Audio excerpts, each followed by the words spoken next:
Make absolutely no mistake about it. You do not need to live or spend a substantial amount of time in an English speaking region if you want to increase your English level or reach the C1 level of English.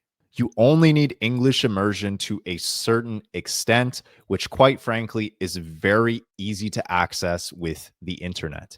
I've helped several English learners reach the advanced levels of English without needing to step foot in an English speaking region. I've seen it countless times over and over again.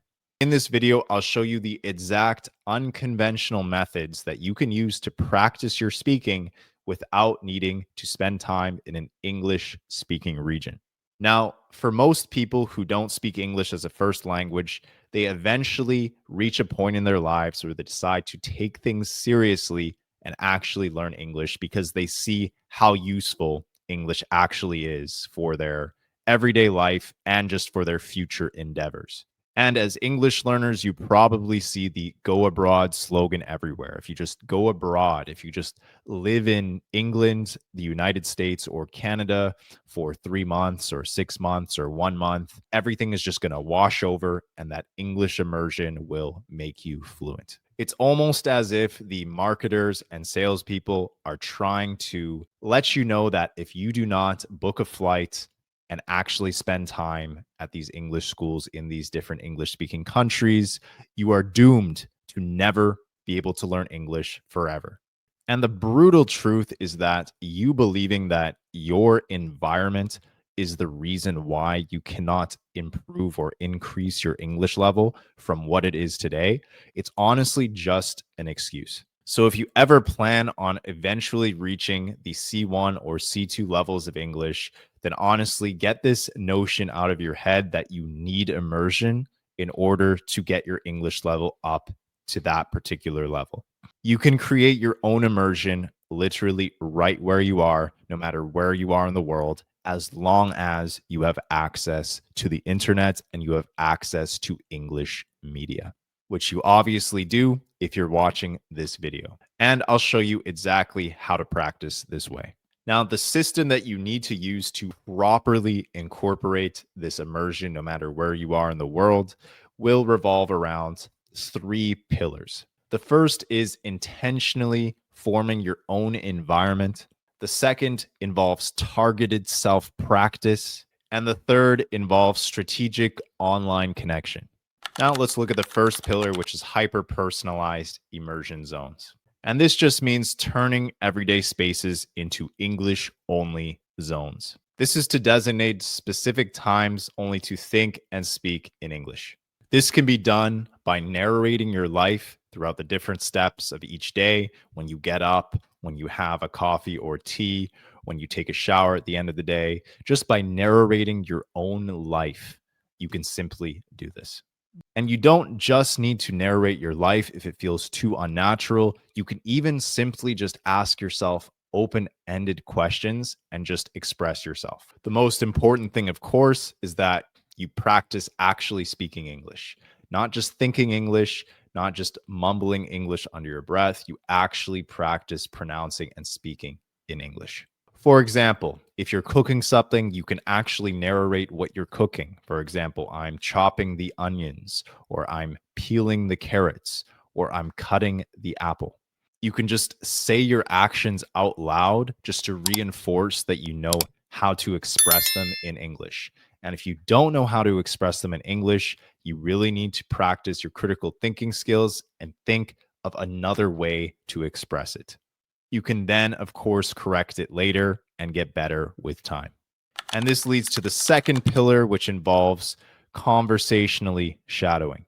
On this channel, we've touched a lot on the shadowing technique, but for this, you want to go beyond the basic shadowing technique of just listening and repeating. A great way to do this is just by watching some sort of interview or podcast on the internet.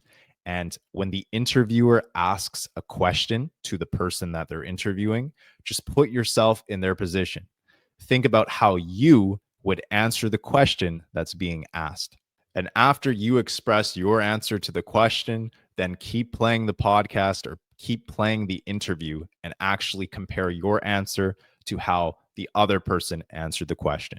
Of course, when you're doing this, you should be consuming English media that is being produced and being created by English speakers, particularly native English speakers in your target accent. And this doesn't have to be that long. You can even do this with short form content, just of one person asking one or two questions and then the person answering those one or two questions. It could be a 1 minute video or it could be a 1 hour video. But the point is, you really need to actually practice physically speaking. And this exercise is going to allow you to do that while immersing yourself in English just by using the internet. Another important thing is that it's really important that you use interviews and podcasts because they simulate more realistic conversations. Whereas if you listen to something that is a little bit more scripted or a little bit more acted out, like a TV show or a movie, it doesn't work as well because the English that you're observing and the English that you're practicing applying is not always as applicable to real life situations. The way that native English speakers communicate with one another on a podcast is much more natural and it will be much more applicable for real life situations in English. And this is going to help your learning a ton. And the last pillar is what we could call the micro exchange multiplier. And this is probably the easiest way you could immerse yourself in English from anywhere. And that's just leveraging online language exchange groups or just online groups in general that just have most of their users speaking English as a first language. Language exchange apps can be good for quick interactions, but sometimes it's difficult to find high quality people to learn English with on those applications. In my opinion, I would say just joining an online group or an online community of some sort, even if it's just a random Reddit thread or even just a comment section on a YouTube video, just interacting with people in English like that can be more beneficial because it's actually more organic. On the language exchange applications, it's a little bit less organic and it's a little bit more structured. And the people you might be learning with might not really have your best interests or your learning. With the online communities, it's true English speakers just speaking and commenting their mind spontaneously on the internet. With the language exchange application, you can do that, but sometimes it's just a little bit less organic, in my opinion. And it's a little bit harder to have a real conversation and have a real communication and interactions with those people. Now, honestly, just this system, just these 3 pillars, these 3 exercises is all you really need to actually immerse yourself in English if you really just organize your time and do it. Now, does immersion help? If you lived in Canada, the United States, or the UK, would it help you? Yes, it would help you learn a little bit faster. Do you need it? Is it required? Absolutely not. You can absolutely increase your English level and achieve the level that you're going for anywhere in the world just by using the internet. In other words, the only 3 things that you really need from the internet to immerse yourself are spontaneous self expression, reactive conversation, and diverse interaction. Again, I can't put more emphasis on this. You obviously need to be very intentional about doing this. You need to organize your time and then actually apply these exercises every single day. Even if it's 30 minutes every single day, 15 minutes every single day, or 1 hour every single day, you really need to do this consistently and have a structured system to follow.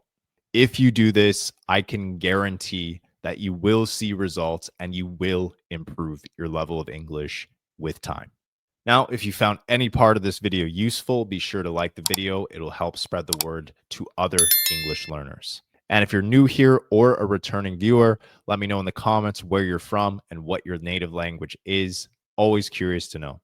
And if you want to know the best system that I even used to improve specifically your English speaking skills and your English conversation skills, then be sure to watch the next video on the screen.